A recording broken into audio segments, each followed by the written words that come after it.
ان کی دادی کا جو جنازہ ہے میت پاکستان پہنچنے کے بعد جنازے کے تمام جو ہیں اس کے بعد وہ بالکل اپنی سیاسی سرگرمیاں جاری رکھیں اور ملتان جلسے میں بھرپور شرکت کریں. تو اس سے یہی لگتا ہے کہ مریم نواز کی حد تک وہ واپس آنے کو تیار نہیں ہے. الفت بھائی یہ بتائیے گا، تمام دوستوں نے یہ بات کی ہے کہ خوف کا عنصر شاید ان میں نہیں ہے، ان کی باتوں سے ایسا لگا، باقی ان کی ڈریسنگ پر، ان کے حلیے پر، ان کی تصاویر پر سوشل میڈیا پر تنقید ہوتی رہتی ہے.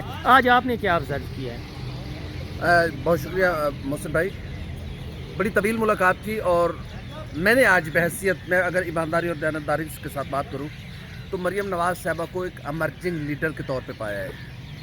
ان کے سامنے بڑے بڑے صحافی بیٹھے تھے، سجاد میر صاحب بہت بڑا نام پاکستان کی صحافت کا، حامد میر صاحب بہت بڑا نام پاکستان کی صحافت کا، عثمان غنی صاحب، سلمان غنی صاحب بھی تھے. ہم سارے جرنلسٹ وہاں پہ موجود تھے اور وہاں پر ایک خاتون جو ہے وہ بڑے بااعتماد طریقے سے بات کر رہی تھی، جس کی والدہ دیار غیر میں انتقال کر گئی، وہ جیل کی صورتیں اس نے کاٹی، اس کی دادی کا انتقال ہو گیا، اس کا والد جو ہے وہ اس وقت مشکل میں ہے، خود مشکل میں ہے، پورا خاندان مشکل میں ہے، لیکن اس کی گفتگو میں بڑا اعتماد نظر آیا.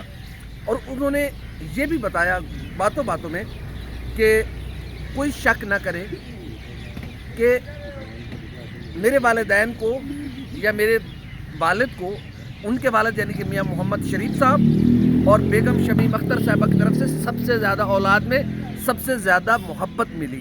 اور یہ ہم سب نے دیکھا بھی کہ میاں شریف صاحب بھی ساری زندگی اپنے بڑے بیٹے. اچھا، آج مجھے ایک حیران کن شاید بات آپ نے بھی نوٹ کی ہو، بٹی صاحب نے انہوں نے شہباز شریف صاحب کے حوالے سے فرسٹ ٹائم کسی پبلکلی یا ملاقات میں یہ کہا ہے کہ جب میاں شریف ان کے دادا زندہ تھے، وہ چھوٹے چھوٹے تھے، تب بھی میاں شہباز شریف کا ڈیفینسو ہوتا تھا اور نواز شریف جو ہے وہ آفینسو ہوتے تھے.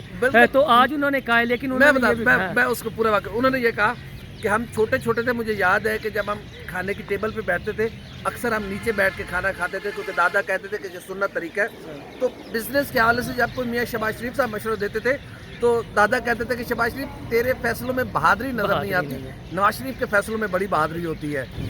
اور انہوں نے ساتھ یہ بھی کہا کہ دادی اکثر کہتی تھی کہ شہباز اپنے بڑے بھرا دے نال کھڑا ہو جا، اینو کلا نہ چھڈی. کہنے کا مقصد یہ ہے. اور پھر انہوں نے یہ بھی ایڈمٹ کیا کہ مشکل ترین حالات میں میاں شہباز شریف کو جو اس کی والدہ نے کہا اس نے اپنی ماں کے ہر حکم پہ وفا کی، اس کے ساتھ کھڑا رہے. تمام تر حالات کے باوجود، تمام تر آفر کے باوجود انہوں نے اپنے بھائی یعنی میاں نواز شریف کو تنہا نہیں چھوڑا. اچھا بٹ صاحب، لاسٹ میں بتا دیجیے گا، انہوں نے یہ کہا ہے کہ میں نہیں منع کیا نواز شریف صاحب کو، تو اب اس سے کیا اندازہ ہوتا ہے؟ پروگرامز ہوں گے، سوشل میڈیا پر کمپین چلے گی، یہ کیسا ناہنجار بیٹا ہے واپس نہیں آ رہا، تو مریم نواز نے تو برملا کہہ دیا میں نے منع کیا. دیکھیں میری بات سنیں کہ وہ پہلی بات انہوں نے کی کہ میرے دادا جان کہتے ہیں کہ نواز شریف بہادر ہے، جبکہ میاں شہباز شریف مصلحت کی طرف یا مینجمنٹ کی طرف جاتا ہے. تو اس سے تھوڑا سا ایک اختلاف ہو سکتا ہے کہ اگر بہادر ہیں تو میرا جو ذاتی رائے ہے کہ اگر بہادر ہیں تو انہیں اس کنڈیشن میں واپس آنا چاہیے تھا. دوسری بات، اور جو صحبتیں اور جو انہوں نے قید و بند میں جو مشکلات پریشانیاں دیکھیں اس سے وہ تھوڑا سا میاں نواز شریف متنفر ہوئے دکھائی دیے، وہ برداشت نہیں کر سکتے. جبکہ مریم نواز جنہوں نے یہ سب کچھ برداشت کیا اب وہ جیل جانے کے لیے بھی نہیں ڈر رہی.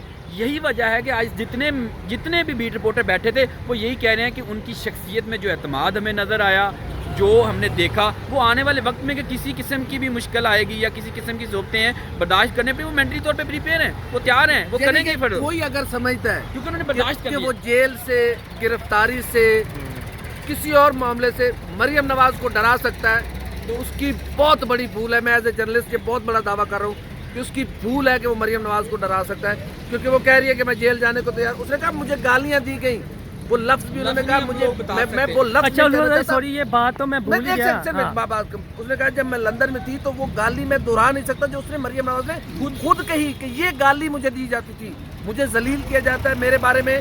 جو امین کنڈا پور نے کہا کہ یہ دادی ہے، نانی ہے، میک اپ پہ خرچہ کرتی ہے، وہ کہہ رہی کہ ان تمام تر چیزوں کے باوجود میں اپنے مشن سے نہیں ہٹوں گی. اٹس مین کہ ایک عورت کھڑی ہو گئی ہے، اور جب عورت کھڑی ہو جاتی ہے نا تو پھر یہ سب کو پتہ ہونا چاہیے کہ عورت کبھی اپنے مقصد سے پیچھے نہیں ہٹتی. اور پھر جب اس کے پیچھے اتنے سارے لوگ ہوں تو پھر تو وہ کبھی بھی نہیں ہٹتی. اور مریم نواز ہٹنے والی نہیں ہے. میں یہاں پہ کر دیتا ہوں کہ میاں نواز شریف ہے وہ بے باکی اختیار کر چکے ہیں اپنے الفاظ میں، رازوں سے پردہ اٹھانے میں. اور وہ لندن میں بیٹھ کے، جبکہ مریم نواز یہاں پہ عملی اقدامات اٹھانے میں بے باکی اختیار کر چکی ہیں. یہی آج کا پھر یہ سوال یہ بنتا ہے آج مریم نواز نے یہ باتیں کیوں کی اس موقع پر جب تعزیت کے لیے ہم لوگ گئے. تو میں یہ سمجھتا ہوں کہ یہ ساری باتیں انہوں نے اس وجہ سے کی کہ ایک صدمے کی وجہ سے وہ پشاور جلسے میں اپنے جو جذبات کا اظہار نہیں کر سکی تھی. تو آج انہوں نے میڈیا کے تھرو اپنے وہ جذبات جو ان کے دل میں تھے، جو پشاور میں وہ کرنا چاہتی تھی، وہ جذبات آج انہوں نے یہ جذبات آپ ملتان میں سنیں گے. ہاں جی، ایک اور وجہ آخری بات بیٹری بھی سلو، کیونکہ وہ سوشل میڈیا بہت یوز کرتی ہیں مریم نواز، سوشل میڈیا سے انٹیکٹ رہتی ہیں. تو یہ جو پراپوگنڈا ہوا نا، شاید ایک بڑی وجہ یہ بھی بنی کہ آج انہوں نے کھل کھلا کے باتیں کی، اور میرے خیال میں ملتان والی باتیں بھی ایسی ہوں گی. اور یہ ہماری اپنی رائے ہے جو ہم نے سوالات، ہم سب کی رائے ہے جو ہم نے دیکھا ہے، جو آبزرو کیا ہے، وہ ہم سب دوستوں نے بیان کیا. آپ سب کا بہت شکریہ. جاتی عمرہ سے اجازت، پھر کبھی ملاقات ہوگی. اللہ حافظ.